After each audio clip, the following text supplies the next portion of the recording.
होण्याचा अधिकार आहे मला शासन सेवेत कायम होण्याचा अधिकार आहे आणि तो मी घेणारच। त्यासाठी मी जीवाची पर्वा न करता कठोर प्रयत्न करीन।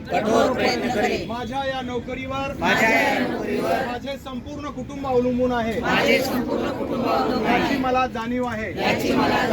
माझ्यावर माझे आई वडील पत्नी मुले सांभाळण्याची जबाबदारी आहे। या सर्वांना सांभाळण्याची जबाबदारी आहे। नव्हे तर ते माझे कर्तव्यच आहे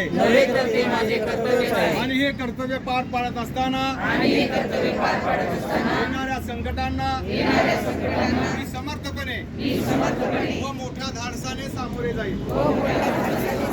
न्याय हक्क आणि समानता या संविधानातील तत्वांना धरून मी माझा हक्क मागत आहे आणि तो मी मिळवणारच। आज मी दिनांक 9 मार्च 2026 पासून आझाद मैदान मुंबई येथे तीव्र आंदोलन व बेमुदत आमरण उपोषण करत आहे। जोपर्यंत मला न्याय मिळत नाही तोपर्यंत मी मागे हटणार नाही।